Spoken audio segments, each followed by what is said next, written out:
बात करेंगे। अभी हम सब आमंत्रित करते हैं कुछ ऐसी शख्सियतों को जो आयुर्वेद में आप केवल शख्सियतें नहीं रही बल्कि संस्थान बन चुके हैं। गाइस पीछे बच्चा आप खड़े हो, इधर चेयर्स खाली हैं, बैठ जाओ आके जल्दी प्लीज। ऐसे बहुत और लग रहा है, आप खड़े मत रहो, प्लीज हैव अ सीट जल्दी प्लीज। जितने भी लोग उधर पीछे खड़े हैं प्लीज आप सब बैठ जाएं और बस कुछ ही देर बाद हम सब हमारे माननीय उप मुख्यमंत्री महोदय का स्वागत अभिनंदन करेंगे। आपने देखो ऊर्जा भरनी है तो मैं ऐसे ही भर दूंगा कि चरणों की धूल जब मस्तक पर बैठ जाए जल डालकर उसे रोक देना चाहिए। हो सकता है कि प्रथम पंक्ति में जो लोग बैठे हैं वो मेरी भाषा से समर्थन ना करें, मुझे डांट का सामना करना पड़े, लेकिन ये जो नौजवान पीढ़ी बैठी है वो मेरा समर्थन करेगी कि चरणों की धूल जब मस्तक पर बैठ जाए जल डालकर उसे रोक देना चाहिए और रक्त रूढ़ रावण हरण करें सीता मां का बन के जटायु उसे टोक देना चाहिए। और जब सरकारें बहरी हुई तमाशा देखें देशद्रोहियों में एक बम झोंक देना चाहिए। और जो हिंदुस्तान में रहकर पाक के हिमायती हो ऐसे दुष्ट दानवों को ठोक देना चाहिए। अब जरा एक बार हमारे साथ बोलो, भारत माता की वंदे, हिंदुस्तान। प्रतीक त्रिवेदी अमर रहेगा उनका ही रहा। क्या कर रही हो बहन, जिंदाबाद बोलना है, 3 दिन हम ही संभालेंगे एंकरिंग। चलिए इसी मुस्कुराहट के साथ हम सभी लोग आमंत्रित करते हैं एक ऐसी शख्सियत को जो अब एक शख्सियत नहीं रही बल्कि आयुर्वेद में एक संस्थान बन चुकी है, एक इंस्टीट्यूट बन चुकी है। पर्सनालिटी नहीं रही, वो अपने आप में एक इंस्टीट्यूट बन चुकी है। एक ऐसा गुरुकुल जहां से आयुर्वेद को ना जाने कितने अर्जुन, ना जाने कितने युधिष्ठिर मिले। हम सब जोरदार तालियों के साथ आमंत्रित करेंगे हमारी वैद्य उपासना वोहरा मैम को। एक बार जोरदार तालियों के साथ।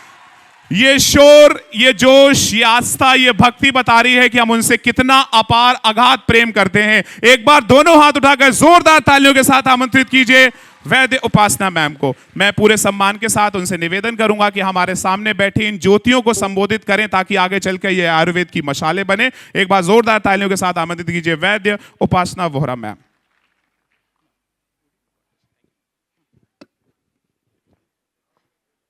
सबसे पहले जितने भी बड़े लोग बैठे हैं जिनसे हमने आयुर्वेद सीखा, सबको मेरा प्रणाम। आप सभी को नमस्ते। कैसे हो आप सब? आवाज तो बढ़िया वाली नहीं आई। अरे आयुर्वेद वालों का जोश तो ना वो पंच महाभूत जैसा होना चाहिए, जहां जिसकी जरूरत बने वो उसी रूप में निकले। कैसे हो आप सब? अभी भी आवाज नहीं है। कैसे हो आप सब? अब आवाज आई। अब लग रहा है कि हम आयुर्वेद के एक ऐसे महोत्सव में हैं जहां हम वाकई में आयुर्वेद के बारे में वो ज्ञान लेने आए हैं उन लोगों से जिन्होंने अपनी सारी जिंदगी आयुर्वेद के लिए समर्पित कर दी। तो आज का जो अभी प्रेजेंटेशन है या जो मैं आपको दिखाने वाली हूं, हमें लगेगा कि क्या हो रहा है और ये क्यों हो रहा है। कई बार क्या होता है कि हम लाइफ में वो चीज़ें प्लान नहीं करके चलते, लेकिन वो चीज़ें अपने आप आपके लिए रास्ता बनाती हैं। मैंने अपना जो आयुर्वेद में करियर है, आप ये लगा लीजिए कि बहुत सारे लोग चॉइस से लेते हैं, मतलब बहुत कम लोग, ज़्यादा तो मैंने बोल दिया। अदरवाइज मैक्सिमम लोग आयुर्वेद में इसलिए जाते हैं कि मेरे मार्क्स कम हैं, फिर वो उनको लगता है कि नहीं अब हमें जाना है। लेकिन आयुर्वेद शुरू से मेरे लिए पहली चॉइस थी और उसी चीज़ को आज मैं आगे लेके चल रही हूँ। तो आज जो आपको मैं प्रेजेंटेशन दिखाने वाली हूँ, जो आपको यहाँ पे पीछे वीडियो चलेगी और मैं आपसे बात करूँगी, आपको बताऊँगी उसके बारे में कि कैसे मिशन जुगनू, किस किसने मिशन जुगनू के बारे में सुना है? क्या है मिशन जुगनू? एक ऐसा मिशन जिसके माध्यम से आयुर्वेद हमारे घर की वो चीज़ें जो कहीं किचन में रखी रह गई, मम्मी हमें बोलती थी बेटा ये इस्तेमाल करो, हम उन चीज़ों को फॉलो नहीं करते थे। हमें लगता है क्या है मम्मी ऐसे बोलते रहते हो। तो हमने वो चीज़ें घर घर जाके लोगों को बताई कि इनका आपके ज़िंदगी में क्या महत्व है। तो mission Jugnu, privileging the under privilege. जुगनू का काम क्या होता है? रोशनी देना। जब कहीं हम अंधेरे में हो तो एक छोटा सा जुगनू एक उम्मीद की किरण बन के आता है कि नहीं, अंधकार में भी वो रोशनी दे सकता है। तो ये जो लोगो है इसमें हमने 3 पीढ़ियां दिखाई हैं, बच्चियां, मध्यम वर्ग और वृद्ध अवस्था। क्योंकि एक महिला का जो शरीर है, ये जो मिशन है ये पूरा महिलाओं को समर्पित किया गया है क्योंकि महिला का शरीर एक उम्र के बाद वक्त के साथ बदलाव लेना शुरू करता है। तो अब जो यहाँ पे वीडियो प्ले की जाएगी, आप उसमें पूरी जर्नी देखेंगे पिछले 1 साल की। मिशन जुगनू कब शुरू किया गया, क्यों शुरू किया गया, क्या चैलेंजेस आए। लेकिन मुझे पता है कि देखिए, एक अच्छा लिसनर बनना ना बड़ा मुश्किल काम है, क्योंकि हमें नींद भी आती है, हमारे दोष जो है ना वो ऊपर नीचे पूरा मूवमेंट स्टार्ट हो जाता है, वात पित्त का पूरे इम्बैलेंस हो जाते हैं। तो यहाँ पे वो श्लोक सम दोषा सम अग्नि खत्म हो जाता है। लेकिन अभी हमें उन्हें सम अवस्था में रखना है। जिस चीज़ के लिए आप 3 दिन यहाँ पे आए हो, उस टाइम को यूटिलाइज करो। हमें हमेशा लगता है कि हमें दूसरों को देख के सीखना है, वो मन में रह जाता है। आज आप 3 दिन के लिए यहाँ आए हो ना, हर एक व्यक्ति से एक एक चीज़ भी सीख के जाओगे ना, तो यहाँ पे जितने स्पीकर हैं वो आपकी लाइफ को चेंज कर सकते हैं। तो वो सुन के निकालना नहीं है कि वातज प्रकृति थी, गया, आया भी उतनी ही तेजी से और गया भी। सुनिए, समझिए। तो ये वीडियो आप देखते रहिएगा और स्टार्ट करते हैं। मिशन जुगनू मुझे प्रैक्टिस करते हुए 10 साल हो गए। पिछले 10 साल में मैंने क्या देखा और मैंने क्या ऑब्जर्व किया कि पहले छोटी बच्चियां, महिलाएं, उनमें गायनेकोलॉजिकल डिसऑर्डर बहुत कम होते थे या मे बी अवेयरनेस नहीं थी, वो इतना खुल के नहीं बोलती थी। जैसे मैं ओपीडी में बैठने लगी, मैंने देखा कि 10 साल की बच्ची आपके पास आ रही है लिकोरिया की प्रॉब्लम से, उसे सफ़ेद पानी की दिक्कत है। 13 साल की बच्ची की मदर बहुत परेशान है, वो आके ये कह रही है कि मेरी बच्ची के चेहरे पे अचानक से बाल आ गए, पता नहीं क्यों आए, एकदम से मोटापा आया, पता नहीं क्यों आया। मेरी बच्ची अभी 15 साल की है महज, और वो ऐसे लगती है जैसे 20-22 साल की हो। ऐसा इसके शरीर में क्या बदलाव हुआ। मेरे पास हर वर्ग के मरीज आते हैं। तो मैंने देखा कि अगर इन बच्चों को, इन मदर्स को अपनी बच्चियों की प्रॉब्लम के बारे में नहीं पता है, तो वो लोग जो बिल्कुल ऐसी जगह पे रहते हैं जहाँ सुविधाएं नहीं हैं, उन्हें कैसे पता चलेगा। तो हमारा जो हॉस्पिटल है वो नजफगढ़ दिल्ली में है, द्वारका का एरिया पड़ता है। कोई ऐसा नहीं है कि वो इलाका पिछड़ा हुआ है कि वहाँ सुविधाएं ना हो। तो हमारे हॉस्पिटल के पास ही एक स्लम्स है। तो एक दिन ऐसे मेरा मन किया कि एक बार अगर ये प्रॉब्लम्स इतनी ज़्यादा बढ़ रही हैं तो मैं वहाँ जाके देखूँ कि क्या हो रहा है। तो जब मैं वहाँ गई और मैंने उनको बोला कि मैं ऐसे ऐसे हूँ आयुर्वेदा से, और आपको जो है मैं इसके बारे में बताना चाहती हूँ, कोई भी सुनने को तैयार नहीं था। और अब होता क्या है कि कहीं झगड़ा हो रहा हो या चुगली करनी हो, तो हमारी कर्म इंद्रियां और ज्ञान इंद्रियां ना पूरी एकदम उत्तम अवस्था में पहुंचती हैं ना, होता है ना। लेकिन जहां हमारी सुनने की कुछ ऐसी चीज हो तो हम सुनना नहीं चाहते, हम भीड़ का हिस्सा बनते हैं वहां उन लोगों के लिए जहां नेगेटिव चीजें मिले।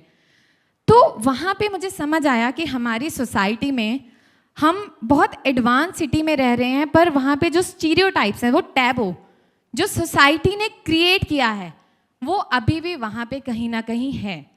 तो उसे कैसे ब्रेक किया जाए। वहाँ हम ऐसी टर्म्स तो यूज़ नहीं कर सकते थे।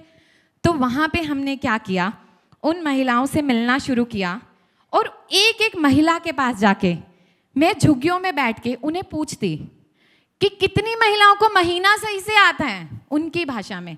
कोई जवाब नहीं देता, कोई अपने घूंघट में मुंह को छुपाती, कोई पीछे हो जाती, कोई वहां से भागती।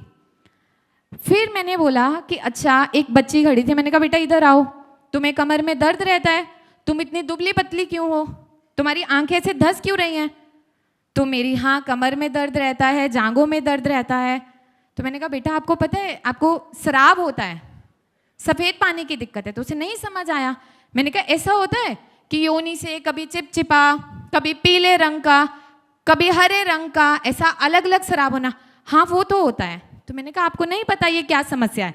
उसने कहा नहीं, मेरी मम्मी कहती है ये नॉर्मल है, सबको होता है। तो वहाँ से हमने ये इनिशिएटिव लिया कि नहीं, हमारे देश में शिक्षा और हेल्थ का जो सेक्टर है उसे इम्प्रूव करना बहुत ज़रूरी है, लेकिन महिलाओं को उनके स्वास्थ्य के बारे में शिक्षित करना भी ज़रूरी है। वहाँ से ये मिशन की पूरी शुरुआत हुई कि महिलाओं को हमने शिक्षित करना शुरू किया। उन महिलाओं को कभी हमने बैनर्स नहीं लगाए, टेंट नहीं लगाए, कुछ नहीं। गाड़ी होती है, उसमें एक स्पीकर और एक माइक होता है। हम सुबह निकलते हैं, अलग अलग इलाकों में जाते हैं, महिलाओं को बोल बोल के घर से निकालते हैं, तुम सुनो, तुम समझो कि ये तुम्हारे लिए ही है, तुम्हारे लिए क्यों इंपॉर्टेंट है। तो वो लोग सुनते हैं, जब शुरू करते हैं बहुत कम लोग होते हैं, जब अंत करते हैं तो वो वहां से जाने नहीं देते। तो मैं हमेशा अंत में एक सवाल पूछती हूँ कि तुम्हें क्या लगता है ये शिक्षा होना जरूरी था? तो उनका एक जवाब आता है, बहुत जरूरी था, आज तक हमें नहीं पता था। आधी जिंदगी उन महिलाओं की अपनी बीमारी से निकल गई और आधी जिंदगी इस डर में कि लोग क्या सोचेंगे। प्रॉब्लम तो पता ही नहीं थी। अब इसके बाद सेकंड चीज, वहां पे छोटी छोटी बच्चियां हैं, 15 साल की, 16 साल की। जैसे आप उनको बुलाते हो ना, बेटा इधर आओ बताओ, तो वो आपसे भागती हैं। फिर वहां से मैंने एक और चीज सीखी कि इन बच्चियों को बोलना कैसे सिखाया जाए, क्योंकि वहां तो आप वो चीज नहीं कर सकते कि नहीं बेटा सुनो सुनो, जबरदस्ती नहीं। वहां से मुझे आइडिया मिला कि नहीं, मुझे गवर्नमेंट स्कूलों में जाना चाहिए। और वहां से जो ये कैंपेन था, इसने अपनी सेकेंड टर्न लिया और हमने दिल्ली में गवर्नमेंट स्कूल्स में जाना शुरू किया, इंस्टीट्यूट में जाना शुरू किया, और वहाँ पे हमने बच्चों को शिक्षित करना शुरू किया। वहाँ 300, 350, 500 जो भी क्राउड होता था, तो मैं पहली चीज़ आके पूछती थी, बेटा महीना नॉर्मल कितने दिन का होता है? बहुत कम बच्चियाँ जवाब दे पाती थी। आप सोचिए कि उनके माँ बाप को, जो बच्चों को एक शिक्षा देनी चाहिए कि महीना ही कितने दिन का है, वो बता ही नहीं पाते। बहुत कम लोग हैं जो बता पाते हैं। उन्हें धीरे धीरे करके हमने वो सारी चीज़ें समझाना शुरू किया और ये मिशन धीरे धीरे आगे बढ़ता रहा। उसके बाद दिल्ली कवर करने के बाद हमने हिमाचल, जहाँ से मैं हूँ, पंजाब, हरियाणा, इन स्टेट्स को कवर किया। जब मेरे पास पेशेंट आते तो उसमें यूपी बिहार की संख्या भी बहुत थी, लेकिन उन महिलाओं में मैंने देखा कि योनि व्यापक रोग हमारे बहुत अधिक हैं। रसौली बहुत कॉमन है, एडिनोमायोसिस एंड एंडोमेट्रियोसिस के केसेस बहुत कॉमन हैं। उन्हें नहीं पता उसके बारे में कि क्या है। सफ़ेद पानी, अगर मैं 10 महिलाओं की बात करूं, 5 से 6 को सफ़ेद पानी की दिक्कत है और उन्हें नहीं पता। 15 साल, 20 साल, 25 साल। तो हमने एक कैंपेन स्टार्ट किया मार्च 2025 से अप्रैल 2025 तक, 1 महीने का, जिसमें हमने अपनी एक बस बुक करी। मैं, मेरी टीम थी उसमें। हमने दिल्ली से शुरू किया, बड़ी बड़ी सिटीज़ कवर करते गए। 30 दिन ना हम घर वापस आए। हर एक दिन में हम 2 से 3 कैंपेन्स करते थे और रात को बस में सो के हम ट्रेवल करते थे, जिसमें हमने आगरा, कानपुर, वाराणसी, प्रयागराज, हम लोग नेपाल के बॉर्डर तक गए, सीतामढ़ी। और जब वहाँ महिलाओं से मिलने लगी, उनसे इंटरेक्ट करने लगी, इतनी खुशी आई। कुछ महिलाएं ऑलरेडी हमें जानती थी और जब मैं वहाँ पहुँची तो उन्होंने कहा, मैम आज हम नहीं घबराएंगे, आपकी वीडियो सुन के हमने देखा, मुझे सफ़ेद पानी की दिक्कत है, आपने मुझे इलाज बताया था कि 2 इलायची सुबह खाली पेट खानी है जो आपके सफ़ेद पानी को कम कर सकती है। हमने खाई और मुझे इतना आराम है।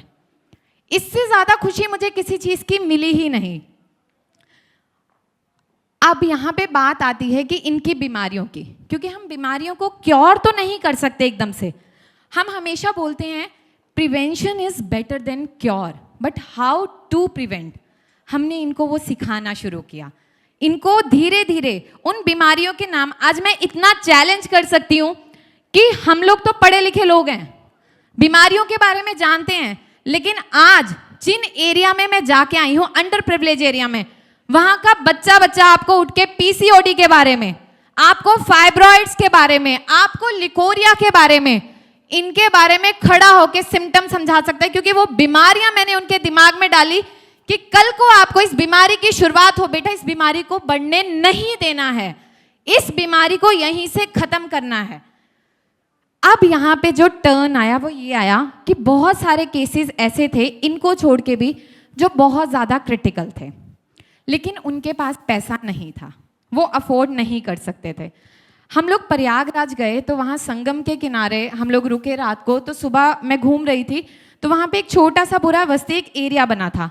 वहाँ मैंने देखा कि लोगों के पास तन ढकने के लिए भी प्रॉपर वस्त्र नहीं है, तो वो कैसे करेंगे। मैं वहाँ बैठी 2 घंटे लगभग, मैंने बैठ के उनसे समझा कि तुम्हारी समस्याएं क्या हैं, उन्हें बताया। तो उसमें 90% महिलाएं सफ़ेद पानी से परेशान थी, कमर में दर्द ये, और वो अफोर्ड नहीं कर सकती। मैंने वहाँ इलायची मंगवाई, दी, उनको आदत डाली। वो आदत डालना जरूरी है। आज आयुर्वेद क्यों पीछे है? हम आयुर्वेद वालों की वजह से। हम खुद आयुर्वेद को आगे लेके नहीं चलते। हम तो 5.5 साल करने के बाद खुद पे ट्रस्ट नहीं करते, हम क्या करेंगे? तो हम दूसरे से कैसे उम्मीद करें? तो ये मिशन जुगनू ने वो सारी चीजें सिखाई।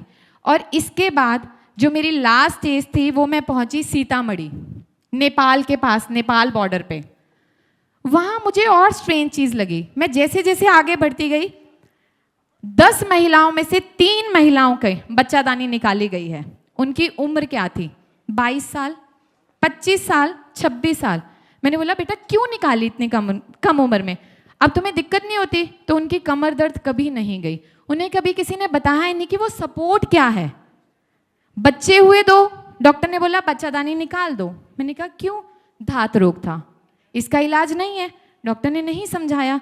तो जब आप किसी को शिक्षित करोगे, if you educate a one person in the family, you can reshape the entire generation of that family, or you can reshape the future of that family. तो वो उन लोगों को जब समझ आने लगा, तो वहाँ पे लगभग हमने 1 महीने में 15,000 महिलाओं को शिक्षित किया, जो कि अपने आप में मैं प्राउडली बोल सकती हूँ कि एक बहुत बड़ा आंकड़ा है। और आज तक ऐसा इनिशिएटिव कभी किसी ने नहीं लिया, आयुर्वेद में भी या एलोपैथी में। आज आप इन वीडियो को देख रहे हैं, बहुत लोगों को लगता है वीडियो ही तो है, बनाना बहुत आसान है। आप चलिए एक बार बाहर, एक बार उन लोगों को निकालिए घर से, उनसे बात करिए, समझिए, आपको समझ आएगा कि बदलाव कहाँ जरूरी है। एक कमरे में बैठ के ख्यालों में कभी हम बदलाव नहीं ला सकते। जब यहाँ पहुंचे तो मुझे समझ आया कि इन्हें कंसल्टेशन भी बहुत जरूरी है। और अभी तक ये मिशन जो है 5 मई 2024 को शुरू हुआ था, और अभी तक मैं 50,000 प्लस फ्री कंसल्टेशन स्लम्स में दे चुकी हूं। जहां भी मैं कैंपेन करती हूं, 1.5 घंटा 2 घंटा समझा के मैं वहां जो जगह होती है वहीं बैठ जाती हूं, बस पेपर पेन लेके। मैं बोलती हूँ जो तुम्हारी रिपोर्ट्स हैं, जो तुम्हारी बीमारियां, तुम आओ लेके। एक एक को बिठा के उसकी बीमारी का समझा के, तुम्हें घर पे क्या करना है, महीना नहीं आ रहा, 1 चम्मच मेथी दाना रात को भिगो के सो। क्यों मेथी दाना? उसमें क्या ऐसी चीजें, वो सारी आपके एस्ट्रोजन से मिमिक करती है, वो सारे कंपाउंड्स हैं। हमारे आयुर्वेद एक ऐसा भंडार है कि आप उसमें जितना घुसते जाओगे, खुद को भक्ति में लीन कर दो। जैसे भगवान की भक्ति में हम लीन करते हैं, आयुर्वेद वो भक्ति है। और वो लोगों को समझाया कि आप ये करिए, और हजारों लोग हैं, आपको यहाँ कुछ स्क्रीनशॉट भी दिखेंगे जो वो बताते हुए कि हमें मेल आते हैं, हमें लेटर आते हैं कि हम ठीक हुए। और वो कंसल्टेशन के माध्यम से जब मैं वहाँ दोबारा जाती हूँ तो बहुत खुशी होती है कि कुछ लोग आके बताते हैं मैम हम ठीक हो गए।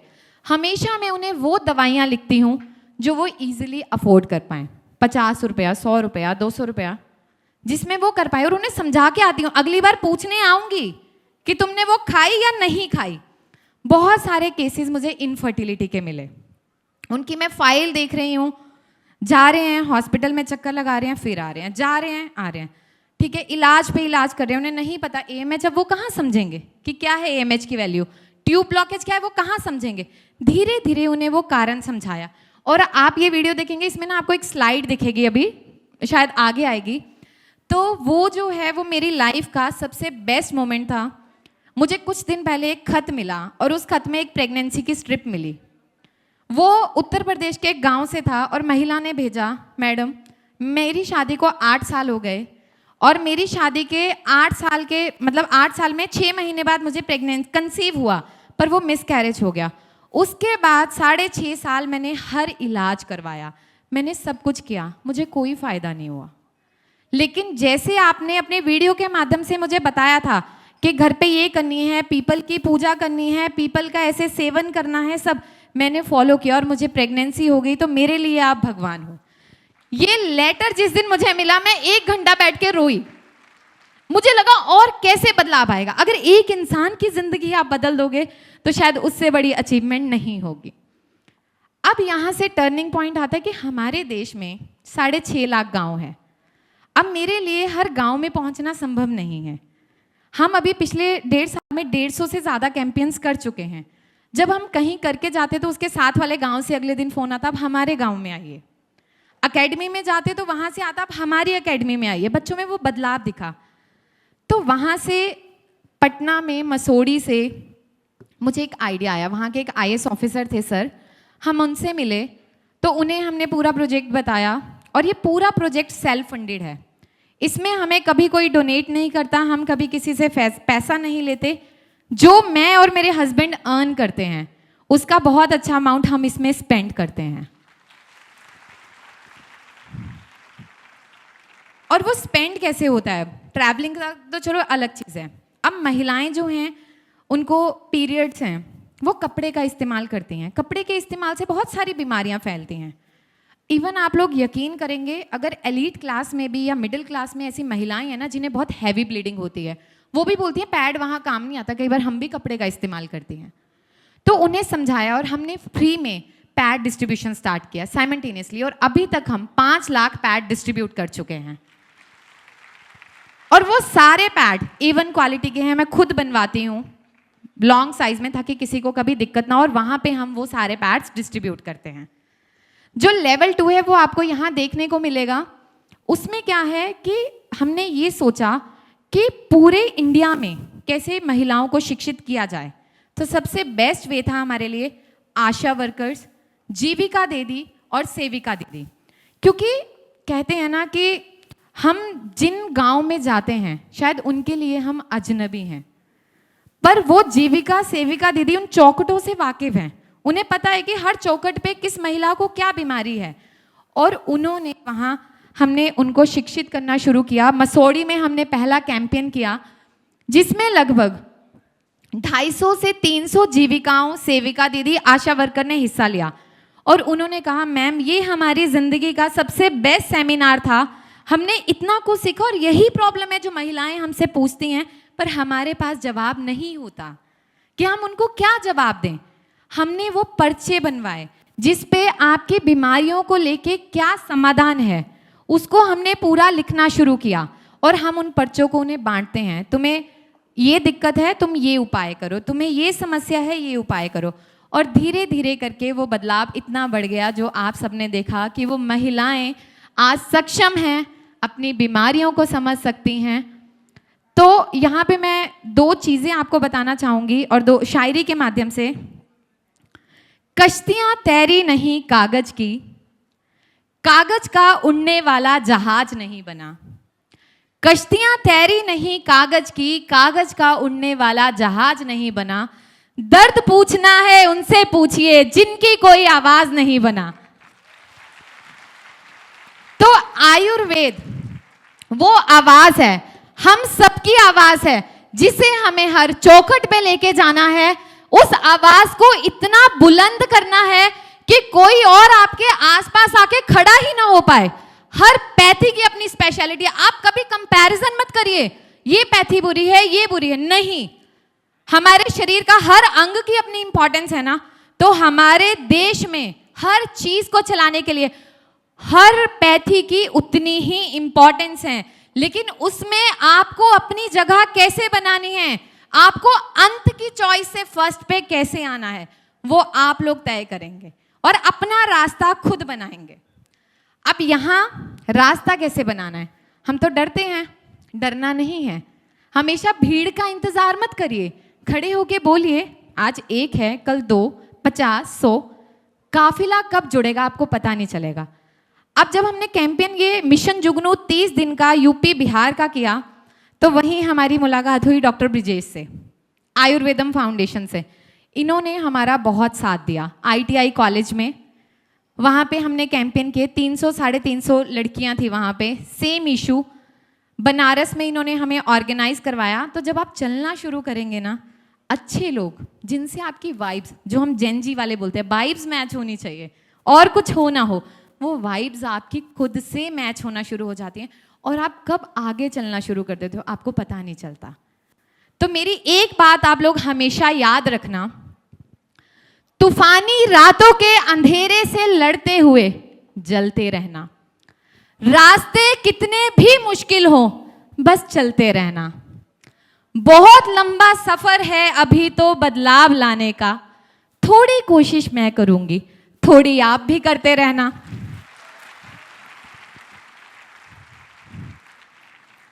तो बस अब कुछ शब्दों में मैं पूर्ण विराम लूंगी। बोर तो नहीं हुए ना? आवाज तो नहीं आई?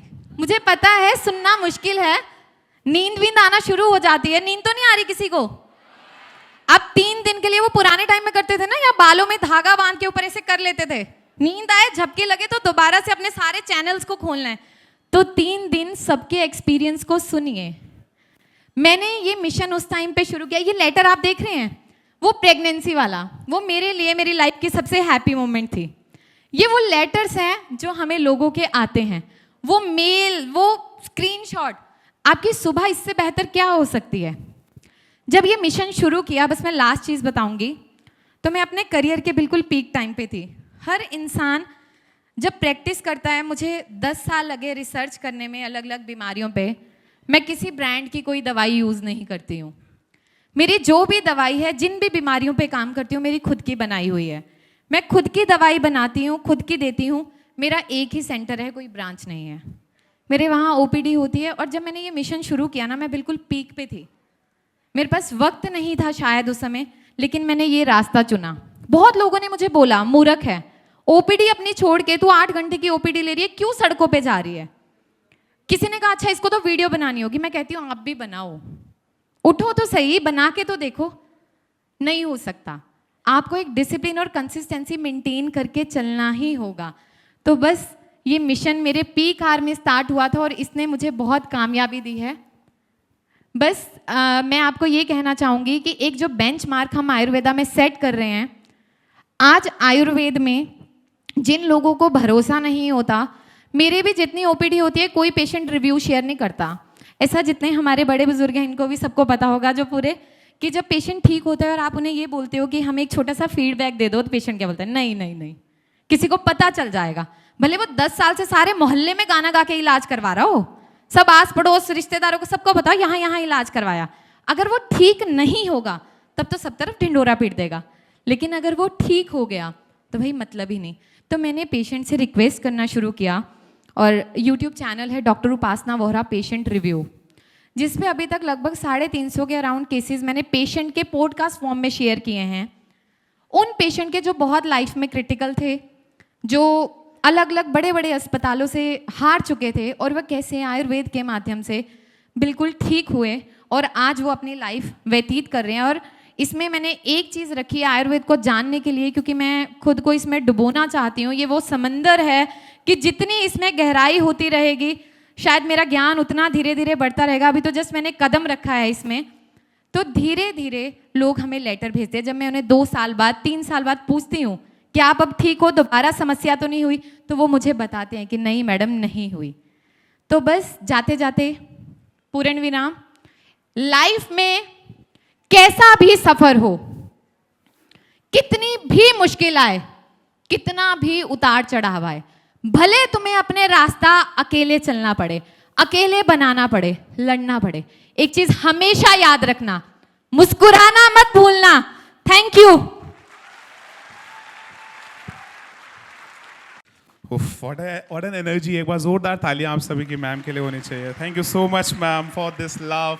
आई थिंक ये जो ऑरा है, ये जो एनर्जी हम इस समय फील कर पा रहे हैं जस्ट बिकॉज ऑफ यू। एक बार जोरदार तालियों के साथ हम मैम को आश्वस्त करें कि हम उनके द्वारा दिए गए कार्यों पर आज से ही लगेंगे और हिंदुस्तान ही नहीं बल्कि विश्व के हर एक घर घर तक आयुर्वेद को पहुंचाएंगे। मैं पूरे सम्मान के साथ हमारे वैद्य राकेश सर से, पूरे सम्मान के साथ मैं निवेदन करना चाहूँगा हमारे वैद्य देवेंद्र सर से कि आप मंच पर आकर उत्तरदायित्व दें, सम्मानित करने की श्रृंखला में अपनी सहभागिता सुनिश्चित करें और आज केवल सम्मान ही नहीं बल्कि अपना प्रेम, अपना स्नेह, अपना सानिध्य और अपना आशीर्वाद भी देते हुए नजर आ रहे हैं हमारे दोनों। और इन्हीं सभी के साथ देवियों सज्जनों, एक ऐसी शख्सियत जो अब केवल शख्सियत नहीं रहे बल्कि आयुर्वेद में एक संस्थान बन चुके हैं। Let me check your eyesight. Main sponsor के नीचे क्या लिखा है? मेन स्पॉन्सर के नीचे क्या लिखा है? शुद्धि हिम्स। लेडीज एंड जेंटलमैन, देवियों और सज्जनों, एक ऐसा संस्थान जो सर्वे भवन्तु सुखिना सर्वे संतु निरामया की परंपरा को लेकर हमेशा आगे बढ़ता है। हमारे द डायनेमिक डायरेक्टर ऑफ शुद्धि हिम्स आचार्य मनीष सर हमारे साथ आ चुके हैं। एक बार जोरदार तालियां बजाकर आप सब उनका स्वागत, उनका अभिनंदन कीजिए। बहुत बहुत धन्यवाद। और इस समय हम सब हमारी वैद्य उपासना मैम का स्वागत अभिनंदन कर रहे हैं। अपनी इच्छा शक्ति को आपको पहचानना होगा। तलवारों के साए पर इतिहास हमारा बनता है, तलवारों के साए पर इतिहास हमारा बनता है।